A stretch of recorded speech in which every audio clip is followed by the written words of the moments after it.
ok nó là lúc xưa lâu mỗi nụ cười là bị mong lúc chụp cho nhất đầu Fresno lúc giờ đây xe San California lúc giờ đây lỡ thì nó cũng chỉ cho bọn anh trong thế à nó cũng chẳng dùng đi đó là cũng chỉ một lại thế cho nên sẽ xong nụ cười thì còn cái này trong một bản từ đó là xong nó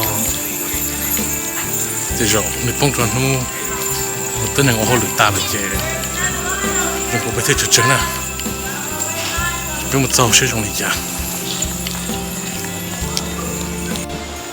nhớ rồi nó chỉ giờ lúc chờ rồi sau chỉ giờ lúc chờ và lúc chơi lúc đó khi sẵn sàng rồi sẽ lúc chơi và lúc cầu đi nhớ rồi biết lúc rõ nó thì bây giờ lúc chơi và lúc chơi là chơi nhiềuตัวแต่nhiều tiết chế tên năng cho tôi trong nó cho tôi show là gì tôi sẽ là cho nó tiết chế tiết suy cho tôi sĩ tử xử lý nhiều năng giá thiết chỉ mua sẽ từ từ chia trong câu trai cái đó thì ý nó nè cái tôi sẽ nó nia cầu ý tăng phải cho có lì vẫn thì phải cho ý cho má phần ngọc lâu chả nó nâng tao tua giờ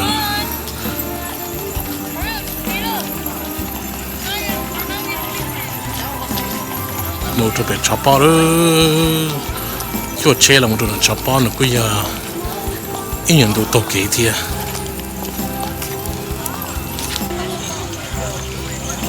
nó này nó cơ là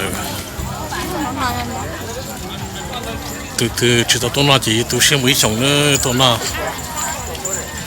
không chỉ là thiệt sự không giản nhau là mua không nó không học cái châu pla là mua nữa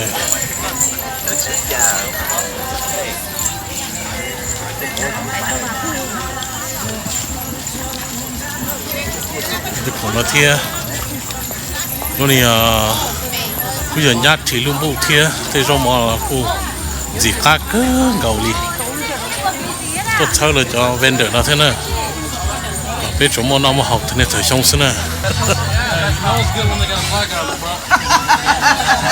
you know it man, that's how you do it. It's multicultural around here. There you go man. Ew. Looks good guy, looks good. Check it out. That's street food. The best. Got some legit Thai tea. Thai tea nó cắt chắp lâu nữa. Ok. Tôi là shit cái thế. Và cứ tôi vô lấy luôn đấy. Ok, lúc Lào street food này. Ok, this is Smash Burger. Ok, Smash Burger. Cô tôi cũng biết được trên biết tao hết rồi nó thế. So, thì tôi muốn xí hở nó chứ. Cô tôi muốn xí Smash Burger. Để nó giờ. Để thế nên tôi thay đổi. Cái này là khi tôi thế nên tôi thay đổi thiết vào để xài nghe tôi nữa nó. Ok. Nó chán tôi đi còn cái trong cơ thiết. Ok. Come in by, $15 plates, you can't beat that, come in by. Bro, I just had my plate of pork and rice from the Hungry Hippo. It hits the spot. Luna, nó cứ chỉ là chọn cái bộ của tộc khác thế này.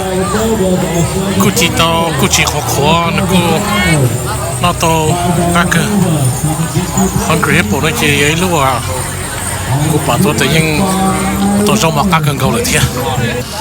Cho nó cho cái khứ nữa. Cho nó cho cái tí vào khứ chắp lại nữa. Tôi thấy cho cái tí nó thế này sửa đời nữa. Nhớ rồi. Tôi thấy sửa đời thiệt. Cả sửa đời mất kia là lọt thiệt. Bây giờ tôi nó tàu thế này.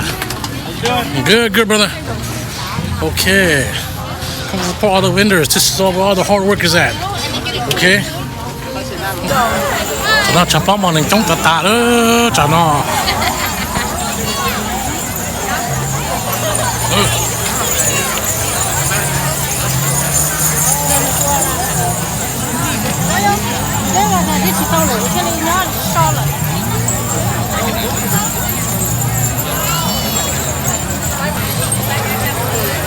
bây giờ sau chỉ thế này tôi có khẩu rau giờ nó cười cái tôi rồi là một discount thia cũng chỉ bao thia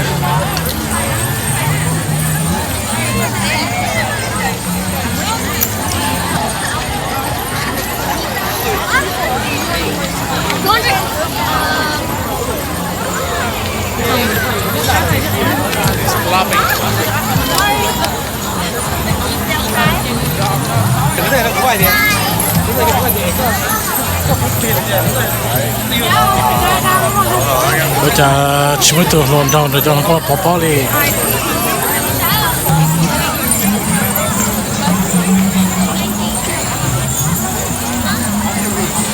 sao bao giờ sau đó tê vào nó có lon down tôi xin thiệt tao chơi nhiều mua vào một chế để cho nhớ giờ xin thiệt tao giờ stay kiến xe rồi khó xe nữa vì cụ tôi yêu tụng đó là hiện tại cho nó tung cờ nữa nè theo nó cũng là việc sau bao thế sẽ là nó chúng ta phải đi cho bỏ là trong cờ cho ông chị là trong cờ đâu nhưng mà nó last day là nó cũng chẳng được thế chỉ cũng là sau bao ok khi nó cũng sẽ có cũng chỉ chúng mà lần đầu không có bỏ nè chỉ cho nó tập bé sắm bài rồi rồi cho lần đầu nhà nó lỡ họ chơi ra bé là nó cũng chỉ bao thế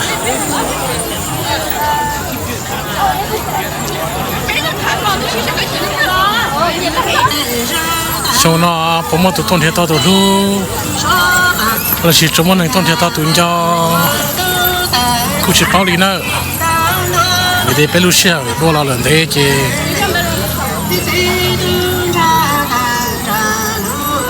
chỉ là khác feeling này là cái là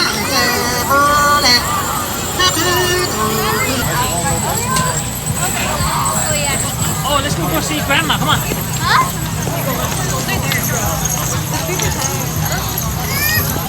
Món đó mà dùng món đó phải có chi rồi sao?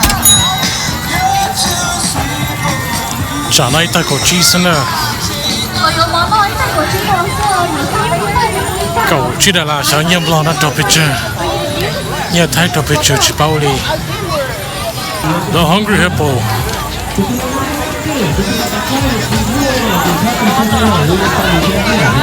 still got a long line here lúc bữa các bạn nó chuẩn thấy cơ nè vì thế lấy cho rong bọn nó cá thế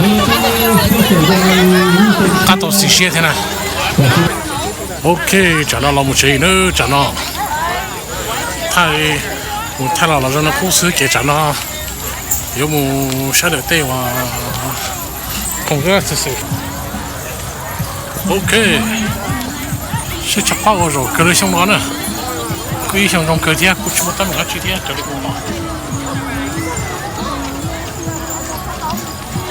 cứ xong trong cơ thế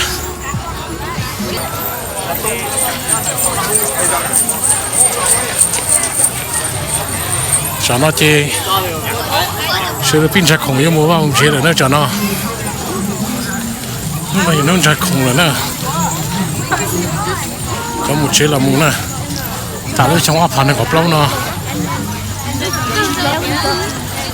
áp phản này có chi mà đã tôi nói bây giờ luôn nè chỉ tiếp là đi bỏ số sư ý là chỉ bây giờ tôi là ta thế tao chuyện đây sẽ kể lúc chỉ bây giờ tôi đã là cho thế này bây giờ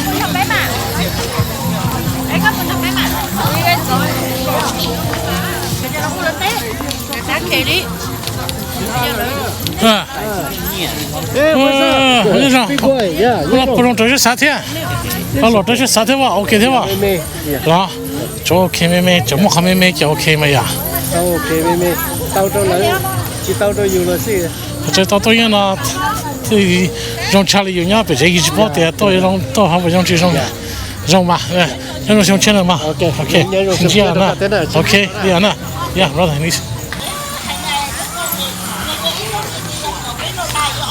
tao nói tụi này tại mong số một chỗ nữa tụi này tại mong số một chỗ ta xin đi xem tập bếp chung rồi vừa thì ta đi xem xem rồi đó thì ta nói gì bên mình cái rồi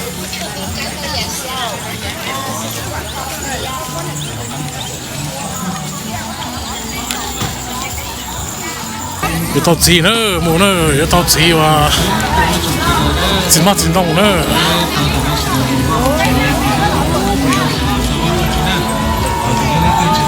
？Oh yeah, over here. Giờ anh cho cái đặc khác là một bị chơi nữa, chẳng nó chè. Bây giờ cái sau câu to tàng xì nó rồi nữa. Yeah.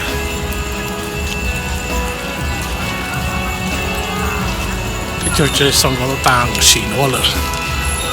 Okay. First nó lúc chơi bây giờ kia là sau nó là xin nè. Xin chỉ trong lỗ châu thì ý đó chứ mà. Sau đó lỗ châu thì bây giờ ý sư. Chỉ là sau đó nó ít sẽ to tới rồi biển sẽ to tới lũ ít sẽ to tới rồi quyên thì to tới khu chỉ đi cả là cho ta có sẽ được chuẩn bị cho cái nắp cá nhân rồng khi thì cả tôi nhận được trong là ta là trong chết tới tôi rồi sẽ được nhau chỉ xong mong gần có đất chưa tôiจะđược chết giả thế này tôi tôn chỉ to tới lũ là ta có lối cho nó cũng chạy cả tao nữa ok bye 是路一边